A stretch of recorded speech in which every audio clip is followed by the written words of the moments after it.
اگر کوئی کہے کہ سرکار صلی اللہ علیہ وآلہ وسلم کو مٹھائی پسند تھی تو اس سے کہا جائے گا کہ کیا صرف مٹھائی ہی پسند تھی یا کچھ اور بھی پسند تھا؟ دن میں ایک بار کھانا سنت ہے، جبکہ ہم 10 بار کھائیں تب بھی ہمارا پیٹ نہیں بھرتا۔ حالانکہ ایک بار کھانا بھی سرکار صلی اللہ علیہ وآلہ وسلم کا عمل ہے۔ سرکار صلی اللہ علیہ وآلہ وسلم کو مٹھائی پسند تھی۔ موجودہ مٹھائیوں کو اس کے تحت لینا ضروری نہیں ہے۔ آج کل مٹھائیوں میں ملاوٹیں ہوتی ہیں اور ان کی تیاری میں گلی سڑی چیزیں اور باسی دودھ استعمال ہوتا ہے، جس کے باعث بسا اوقات مٹھائیوں میں زہر پیدا ہو جاتا ہے۔ کھویا اس میں نمایاں ہے کہ غالباً سب سے زیادہ فوڈ پوائزن کھوئے سے ہوتا ہے۔ مجھے مٹھائی نہ بھیجی جائے، اور اگر کوئی بھیج دے تو پھر مجھے کھانے میں احتیاط سے کام لینا چاہیے۔ صلو علی الحبیب صلی اللہ علی محمد۔ دینی اور دنیاوی مشہور شخصیات کو محتاط رہنا چاہیے۔ دینی اور دنیاوی مشہور شخصیات کو خطرات لاحق ہوتے ہیں، لہذا ان کے لیے احتیاط اچھی ہے۔ گجراتی زبان کی کہاوت ہے، چیتنا نر سدا سکھی، یعنی جو محتاط ہوتے ہیں وہ ہمیشہ سکھی رہتے ہیں۔ میرے پاس لوگ شہد بھی بھیجتے ہیں۔ عام طور پر یہ ہوتا ہے کہ چیزیں لانے والوں کی پہچان تو ہوتی ہے، مگر یہ پتہ نہیں ہوتا کہ انہیں کس نے دی ہے۔ عین ممکن ہے کہ پنجاب، بلوچستان، سندھ اور دیگر ممالک سے آنے والے اسلامی بھائیوں نے مجھ تک پہنچانے کے لیے انہیں دی ہوں، تو یوں مجھ تک چیزیں ڈائریکٹ نہیں بلکہ واسطے کے ساتھ پہنچتی ہیں۔ اب اگر مجھ تک پہنچنے والی چیز صاف ستھری بھی تھی تو جب یہ کسی ذریعے سے پہنچی تو رسکی ہو گئی، لہذا مہربانی کر کے اس طرح کی چیزیں مجھے نہ بھیجا کریں، کیونکہ جب مختلف ذرائع سے آپ کی بھیجی ہوئی چیز میرے پاس آئے گی تو ان کے پاس رکے گی۔ مثلاً فیضان مدینہ میں کسی کے پاس رکے گی، اور جتنا عرصہ کسی کے پاس رکے گی تو نہ جانے کس کس کی اس پر نظر ہوگی کہ یہ چیز خاص فلاں کے لیے جا رہی ہے۔ یوں اس میں آزمائش ہو سکتی ہے۔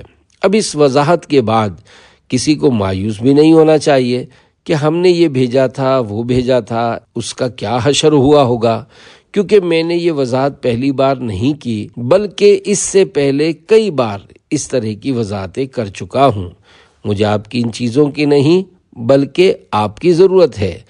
اگر آپ قافلوں کے مسافر بنیں اور 12 دینی کاموں کی دھومیں مچائیں تو یوں سمجھ لیجئے کہ آپ مجھے مل گئے۔ میں بڑا امیر و کبیر ہوں، شہ دو سرا کا اسیر ہوں، در مصطفیٰ کا فقیر ہوں، میرا رفعتوں پہ نصیب ہے۔ سوال: بعض لوگ مٹھائی بنانے کے لیے شکر استعمال کرتے ہیں اور بعض لوگ سیکرین، تو یہ ارشاد فرمائیے کہ مٹھائی میں شکر ڈالنا درست ہے یا سیکرین؟ جواب: میں تو شکر اور سیکرین دونوں سے ڈرتا، یعنی استعمال کرنے میں احتیاط کرتا ہوں، مگر شکر حسب ضرورت استعمال ہو ہی جاتی ہے۔ سیکرین تو مٹھائیوں میں دھوکے سے استعمال ہوتی ہے، ورنہ اگر گاہک کو پتہ چل جائے کہ اس میں سیکرین ہے تو وہ یہ مٹھائی کبھی بھی نہیں خریدے گا۔ سیکرین میٹھا زہر ہے اور لوگ اسے پسند بھی نہیں کرتے۔ اگر چینی والی چیز ہے تو بتانے کی ضرورت نہیں ہے، کیونکہ سب کو معلوم ہوتا ہے کہ مٹھائی کو چینی سے ہی میٹھا کیا جاتا ہے، کوئی بھی اسے شہد سے میٹھا نہیں کرتا۔ اگر کسی کو شہد کی مٹھائی کہہ کر دی جائے حالانکہ وہ چینی کی تھی تو جھوٹ بولنے کے سبب گناہگار ہوگا۔ البتہ واقعی شہد کی مٹھائی ہے تو اب کہنے میں کوئی حرج نہیں ہے۔ سوال: کیا دم کی ہوئی کھجور شوگر کا مریض کھا سکتا ہے؟ جواب: ظاہر ہے کہ جو شوگر کا مریض ہے وہ کھجور کیسے کھا سکتا ہے، اس لیے اپنے طبیب سے مشورہ کر لیجئے۔ عموماً شوگر کے مریض کے لیے مٹھائی جلدی تبرک بن جاتی ہے۔ ایسے لوگ تبرک کے نام پر خود کو دھوکہ دے رہے ہوتے ہیں۔ سوال: بعض بچے چھالیاں کھانے کے بہت شوقین ہوتے ہیں، چھالیاں کھانے کے کیا کیا نقصانات ہیں؟ نیز اس کا کوئی حل بتا دیجئے جس سے یہ عادت ختم ہو جائے۔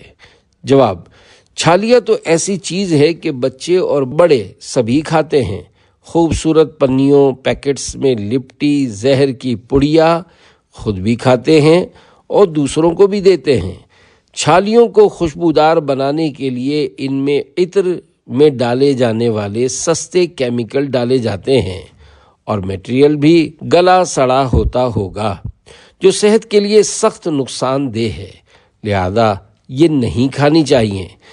چھالیا کھانے کی عادت ختم کرنے کے لیے بھنے ہوئے سونف اور سادہ دھنیا جس میں خوشبو نہ ہو ان کو استعمال کیا جائے کہ ان کے فوائد بھی ہیں اور کھانے میں کوئی حرج نہیں ہے۔ سونف اور دھنیا توے پر بھون کر بوتل میں رکھ لیں اور انہیں استعمال کرتے رہیں۔ البتہ اگر صرف سادہ چھالیا تھوڑی مقدار میں کھائی جائے تو وہ نقصان نہیں دے گی بلکہ اس کے فوائد بھی ہوں گے۔ پان، گٹکے، کتھے، چونے، چھالیا اور مین پوری وغیرہ کے بارے میں حیرت انگیز معلومات اور واقعات پڑھنے کے لیے شیخ طریقت امیر اہل سنت حضرت علامہ مولانا محمد الیاس عطار قادری رضوی دامن برکاتہم العالیہ کا 28 صفحات کا رسالہ پان گٹکا کا مطالعہ کیجیے۔ سوال: انسانی صحت کے لیے شکر اور سیکرین کے کیا مضر اثرات ہیں؟ یہ سوال شعبہ فیضان مدنی مذاکرہ کی طرف سے قائم کیا گیا ہے، جبکہ جواب امیر اہل سنت دامت برکاتہم العالیہ کا عنایت کیا ہوا ہے۔ جواب: مٹھاس کی ایک حد تک انسان کے جسم کو ضرورت رہتی ہے، لیکن ہر چیز لمیٹڈ یعنی محدود ہے۔ اگر ان لمیٹڈ یعنی غیر محدود ہوگی تو نقصان کرے گی۔ محدود مٹھاس بھی سفید چینی کے ذریعے حاصل نہ کی جائے، کیونکہ سفید چینی کے متعلق کہا جاتا ہے کہ یہ نقصان دہ ہے۔ سفید چینی کے مضر اثرات میں سے بدن کا موٹا ہونا، شوگر ہو جانا بھی ہے۔ جو لوگ بہت تیز میٹھی چائے پیتے ہیں، یوں ہی گھروں میں جو میٹھی ڈشیں پکتی ہیں تو ان میں بھی بہت زیادہ چینی ڈالتے ہیں، تو ایسے لوگوں کا شوگر کے مرض سے بچنا بڑا مشکل ہوتا ہے، اور جس کو شوگر ڈکلیئر ہو جاتی ہے تو اس کی زندگی تلخ، کڑوی اور بدمزہ ہو جاتی ہے، گویا اس نے اپنے حصے کی شوگر جلدی جلدی کھا کر اپنا خون میٹھا کر لیا۔ اس لیے میٹھے کو جلدی جلدی کھا کر ختم کرنے کے بجائے تھوڑا تھوڑا استعمال کر کے زندگی کے آخر میں پورا کرنا چاہیے۔ سفید چینی کے بجائے گڑ استعمال کیجیے۔ اب براؤن شوگر آئی ہے، جس کے متعلق یہ کہا جاتا ہے کہ یہ نقصان دہ نہیں ہے، لیکن ایسا ہونا مشکل نظر آتا ہے۔ اب خدا جانے براؤن شوگر اصل میں بھی ہے یا اسی وائٹ شوگر کو براؤن کلر ڈال کر براؤن شوگر بنا کر مہنگے داموں بیچ رہے ہیں۔ ممکن ہو تو گڑ استعمال کیجیے، کیونکہ گڑ صحت کے لیے مفید ہے۔ اگر اسے لمٹ یعنی حد کے اندر استعمال کیا جائے تو اس کے کافی فوائد ہیں، لیکن شوگر کے مریض کے لیے گڑ بھی نقصان دہ ہے۔ چائے بھی بہت سے لوگ گڑ کی پیتے ہیں۔ الحمدللہ مجھے بھی گڑ کی چائے اچھی لگتی ہے۔ سوال: میں دن میں 3 سے 4 بار کڑک چائے پینے کا عادی ہوں، کیا چائے پینے کا کوئی نقصان بھی ہے؟ جواب: آپ کی عمر کے حساب سے میں مشورہ دوں گا کہ آپ فوری طور پر اپنے گردے چیک کروا لیں، کیونکہ چائے گردے کو نقصان کرتی ہے۔ کڑک چائے تو اور بھی زیادہ خطرناک ہے، پھر اسے دن میں 3 4 بار پینا مزید نقصان دہ ہے۔ بعض اوقات اتنے بڑے کپوں میں چائے پیتے ہیں جو کپ نہیں جگ ہوتے ہیں۔ کڑک چائے میں چونکہ چینی کی ضرورت زیادہ پڑتی ہے، ورنہ وہ کڑوی لگے گی، لہذا آپ شوگر کا ٹیسٹ بھی کروا لیں۔ اللہ کرے کہ آپ صحت مند ہوں، لیکن ٹیسٹ کروانے کا مشورہ اس لیے دے رہا ہوں کہ اگر خدا نہ خواستہ کوئی بیماری ہو تو وہ سامنے آ جائے اور اس کا بر وقت علاج کیا جا سکے۔ بہرحال چائے کا استعمال کم کیا جائے اور کڑک چائے کے بجائے نارمل چائے پی جائے۔ میٹھی بھی ایک دم شربت کی طرح نہ ہو، بلکہ مناسب میٹھا رکھیں۔ نیز میٹھے کے لیے گڑ استعمال کرنا چاہیے کیونکہ سفید چینی نقصان دہ ہے۔ دعوت اسلامی بننے سے پہلے میں نے ایک آرٹیکل پڑھا تھا کہ سفید چینی میٹھا زہر ہے۔ اب تو ڈاکٹر صاحبان بھی سفید چینی سے متفق نہیں ہیں، لہذا اس کی جگہ اگر گڑ چلتا ہو تو مناسب مقدار میں گڑ ڈالا جائے کہ یہ اچھا ہے، اور اس سے بھی اچھا شہد ہے، مگر ظاہر ہے کہ شہد مہنگا ہے جسے ہر ایک خریدنے کی طاقت نہیں رکھتا، نیز اصلی شہد کہاں سے لائیں گے؟ بہرحال چائے گردوں کے لیے نقصان دہ ہے، لہذا جس کی عادت نہ ہو تو وہ چائے نہ پیے کہ نہ رہے بانس نہ بجے بانسری۔ سوال: زیادہ چائے پینے کے بارے میں آپ کیا فرماتے ہیں؟ یہ سوال شعبہ ملفوظات امیر اہل سنت کی طرف سے قائم کیا گیا ہے، جبکہ جواب امیر اہل سنت دامت برکاتہم العالیہ کا عنایت کیا ہوا ہے۔ جواب: اگر ضرورت ہو تو تھوڑی مقدار میں چائے پی لینی چاہیے۔ سحری میں نفسیاتی طور پر چائے پی جاتی ہے کہ نہیں پیئیں گے تو سر چڑھ جائے گا۔ میں سحری میں چائے پینے کا عادی نہیں ہوں، کبھی کبھی چائے سامنے آ گئی تو پی لی۔ میری 2 مرتبہ چائے پینے کی روٹین ہے، ایک مرتبہ افطار کے بعد جب کھانا کھاتے ہیں تو اس کے بعد چائے پیتا ہوں تاکہ ہمت رہے اور تراویح پڑھ سکوں، ورنہ نیند آئے گی، اور دوسری مرتبہ عشاء کے بعد جب مدنی مذاکرے کے لیے آتا ہوں تو چائے پی لیتا ہوں۔ بعض لوگ جگ نما بڑے بڑے کپ میں چائے پیتے ہیں اور پھر بولتے ہیں کہ شوگر ہو گئی ہے۔ اس سے شوگر نہیں ہوگی تو کیا ہوگا؟ چائے کم پینی چاہیے، زیادہ چائے پینے سے گردوں کو بھی نقصان پہنچتا ہے۔ اعلیٰ حضرت امام احمد رضا خان رحمۃ اللہ علیہ نے بھی فرمایا ہے کہ چائے گردوں کے لیے نقصان دہ ہے۔ جن کی چائے پینے کی عادت نہیں ہے انہیں میرا مشورہ ہے کہ وہ اس کی عادت نہ ڈالیں۔ اس موقع پر رکن شورا حاجی محمد امین اتاری نے کہا، کل کے مدنی مذاکرے میں آپ نے سحری میں چائے نہ پینے کے حوالے سے مشورہ دیا تھا، تو ایک اسلامی بھائی نے بتایا کہ مجھے رات میں سوتے ہوئے پیشاب کی حاجت ہوتی تھی، میں نے رات میں چائے پینا چھوڑی تو میں نے محسوس کیا کہ الحمدللہ میرا یہ مسئلہ حل ہو گیا ہے۔ سوال: ابھی کسی نے مجھ سے کہا ہے کہ امیر اہل سنت دامت برکاتہم العالیہ کی چائے کا پیالہ بھی تو بڑا ہوتا ہے۔ جواب: پیالہ بڑا ہوتا ہے مگر اندر سے کتنا بھرا ہوتا ہے اس میں جھانک کر دیکھتے تو پتہ چل جاتا۔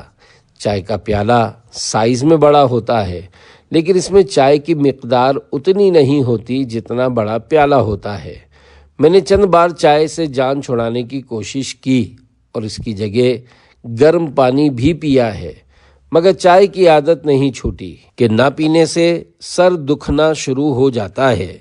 اللہ کرے کہ میری چائے پینے کی عادت چھوٹ جائے اور اس کی خواہش ہی نہ ہو کہ اس عمر میں تو احتیاط کرنے کی زیادہ ضرورت ہے۔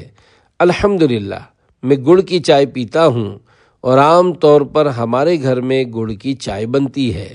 ہاں اگر گڑ ختم ہو گیا اور چینی آ گئی یا کہیں گئے اور اس نے جیسی چائے دی تو وہ پی لی۔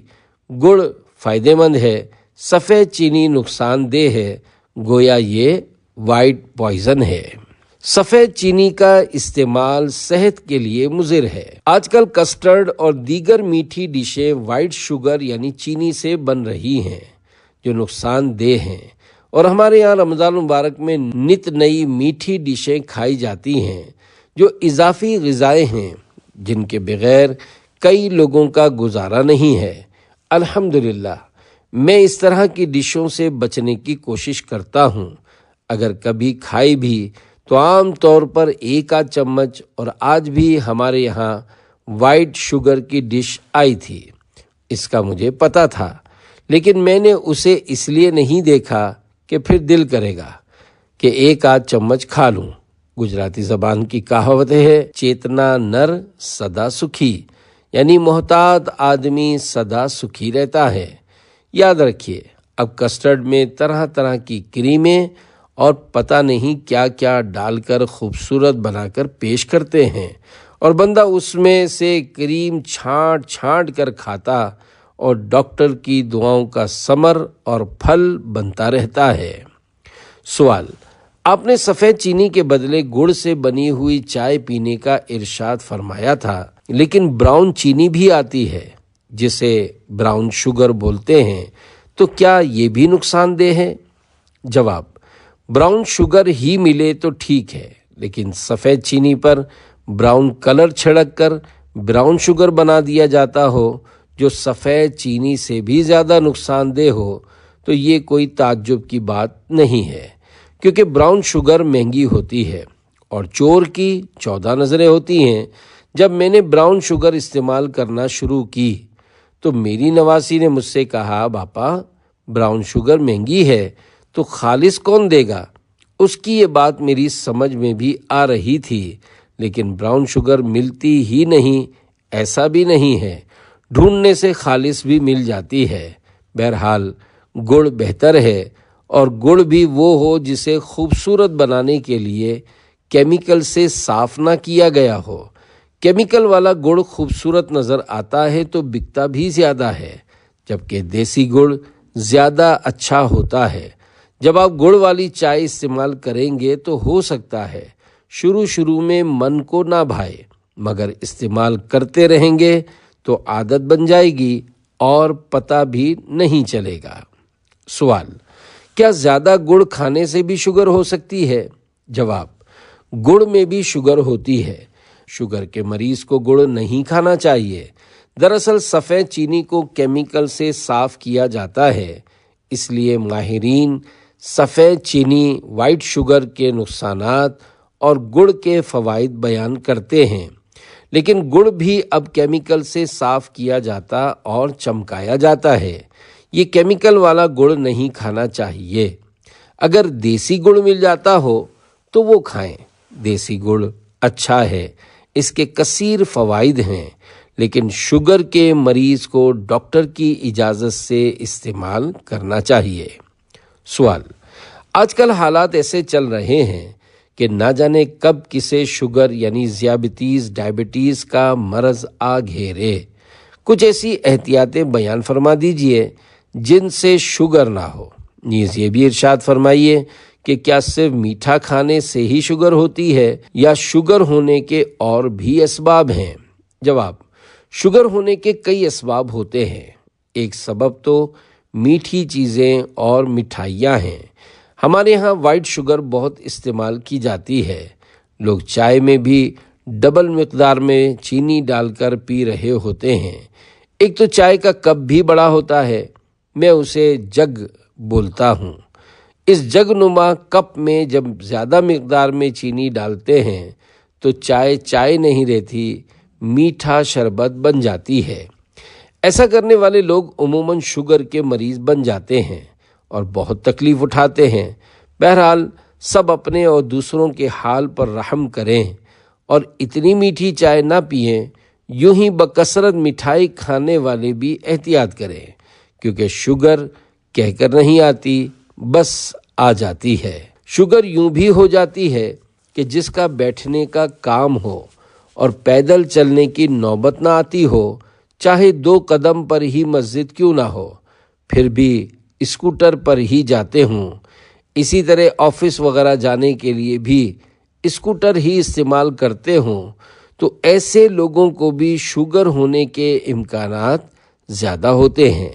اس کے علاوہ جو لوگ زیادہ کھانے کے عادی ہوتے ہیں انہیں بھی شوگر ہونے کا امکان ہوتا ہے، کیونکہ چینی کے علاوہ دیگر چیزوں جیسے چاول میں بھی شوگر ہوتی ہے۔ چاول کے بارے میں تجربے کار لوگ کہتے ہیں کہ اگر چاول ابال کر اس کا پانی نکال دیا جائے تو پھر چاول شوگر نہیں کرتا۔ اس کے علاوہ چاول کی نقصان دہ چیزیں بھی نکل آتی ہیں، جس کی وجہ سے حفاظت رہتی ہے۔ عموماً جب بریانی بنائی جاتی ہے تو چاول ابال کر پانی نکال دیا جاتا ہے۔ اگر کبھی ابلے ہوئے چاول کھانے ہوں تب بھی پانی نکال دینا چاہیے۔ ہاں، یہاں ایک بات عرض کر دوں کہ بعض میٹھی چیزیں ایسی ہیں جن سے شوگر نہیں ہوتی، جیسے ڈائٹ یعنی پرہیزی غذاؤں کے ذریعے علاج کرنے والے ڈاکٹرز جو سبزیوں اور پھلوں سے علاج کرتے ہیں، ان کا دعویٰ ہے کہ آم یعنی مینگو سے شوگر نہیں ہوتی۔ اگرچہ مجھے باقاعدہ شوگر نہیں ہے، لیکن میرا اپنا تجربہ بھی ہے کہ آم سے شوگر نہیں بڑھتی۔ الحمدللہ آم میں مٹھاس بھی ہے، لیکن ایسے قدرتی اجزاء بھی ہیں جو شوگر نہیں ہونے دیتے۔ میں نے اس مرتبہ ایک دن میں 3 4 آم بھی کھائے ہیں، لیکن اللہ پاک کی رحمت سے شوگر نہیں بڑھی۔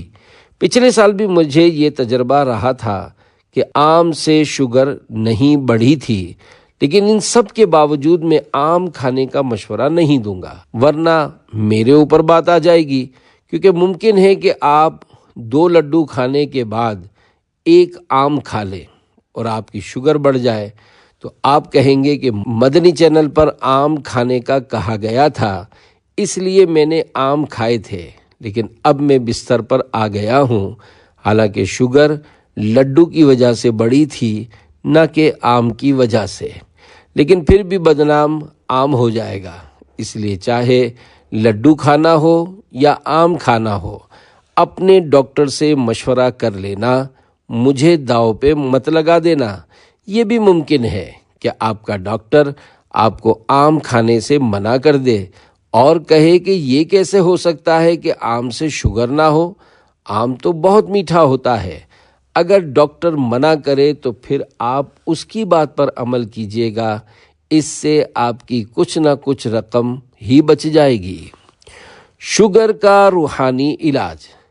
دعوت اسلامی کے مکتبۃ المدینہ کی کتاب مدنی پن سورہ امیر اہل سنت دامت برکاتہم العالیہ کی کتاب ہے اور اس کے 455 صفحات ہیں۔ یہ کتاب مشہور قرآنی سورتوں، دعاؤں، درودوں، روحانی و طبی علاجوں کا دلچسپ مجموعہ ہے۔ اس کتاب کا ہر گھر میں ہونا مفید ہے۔ مکتبۃ المدینہ سے ہدیتاً حاصل کی جا سکتی ہے۔ دعوت اسلامی کے مکتبۃ المدینہ کی کتاب مدنی پن سورہ میں شوگر کا علاج موجود ہے۔ قرآن کریم کی آیت مبارکہ ہے، ربی ادخلنی مدخل صدق واخرجنی مخرج صدق واجعل لی من لدنک سلطانا نصیرا۔ پارہ 15 سورہ بنی اسرائیل آیت 80۔ آسان ترجمہ قرآن کنز العرفان۔ اور اے حبیب یوں عرض کرو کہ اے میرے رب مجھے پسندیدہ طریقے سے داخل فرما اور مجھے پسندیدہ طریقے سے نکال دے، اور میرے لیے اپنی طرف سے مددگار قوت بنا دے۔ اس قرآنی دعا کو روزانہ صبح و شام 3 بار، اول و آخر 3 بار درود شریف پڑھ کر پانی پر دم کر کے پئیں جب تک مرض ختم نہ ہو۔ یہ عمل روزانہ کرنا ہے۔ صبح و شام کی تعریف بھی سن لیجئے۔ آدھی رات کے بعد سے لے کر سورج کی پہلی کرن چمکنے تک، صبح اور ظہر کا وقت شروع ہونے سے لے کر سورج ڈوبنے تک شام کہلاتی ہے۔ ان اوقات میں جو ورد اور وظیفہ پڑھ لیں گے وہ صبح و شام پڑھنا کہلائے گا۔ سوال: کیا کھانے کے درمیان میٹھا کھانا سنت ہے؟ جواب: یہ بات زمانے سے مشہور ہے کہ جب کھانا کھانے بیٹھیں تو میٹھی ڈش لازمی ہونی چاہیے۔ آج کل یہ رواج ہے کہ آخر میں میٹھا کھاتے ہیں، حالانکہ میٹھا خالی پیٹ میں زیادہ مفید ہوتا ہے کہ اس سے آنکھوں کو فائدہ ہوتا ہے، اسی لیے افطار کی کھجور بھی شروع میں کھائی جاتی ہے۔ دراصل پیٹ میں ایک آنت ہے جو صرف میٹھا ہی قبول کرتی ہے، لہذا کھانے کے درمیان کچھ نہ کچھ میٹھا کھانا چاہیے۔ درمیان میں میٹھا کھانے سے یہ مراد نہیں کہ اگر 2 روٹیاں کھاتا ہے تو 1 روٹی کھا کر میٹھا کھائے، اس کے بعد دوسری روٹی شروع کرے۔ ظاہر ہے اگر ایسا ہوگا تو پھر سالن کی مقدار اور بوٹیوں کی تعداد بھی اول و آخر برابر کرنی پڑے گی، اور یہ ایک مشکل بات ہے جو مقصود بھی نہیں ہے۔ بہرحال کھانے کے درمیان میٹھا کھانا سنت ہے۔ تو یوں بھی کر سکتے ہیں کہ پہلے تھوڑا نمک کچھ نمکین چکھ لیں، پھر میٹھا کھا لیں، اس کے بعد پھر کچھ نمکین کھا لیں۔ یہ بھی کھانے کے درمیان میٹھا کھانا ہی کہلائے گا۔ سوال: بعض دکاندار جلیبی والا تیل بار بار استعمال کرتے ہیں، حالانکہ یہ 3 سے 4 مرتبہ استعمال ہو جائے تو انسانی صحت کے لیے نقصان دہ ہوتا ہے، ان کا ایسا کرنا کیسا ہے؟ جواب: ڈاکٹروں کی تحقیق یہ ہے کہ ایک بار جس تیل میں کوئی چیز مثلاً کباب، سموسے اور پکوڑے وغیرہ تل لیے گئے تو وہ تیل اب کام کا نہ رہا اور نقصان دہ ہو گیا، جبکہ جلیبی والے تو 3-4 بار استعمال کرتے ہیں۔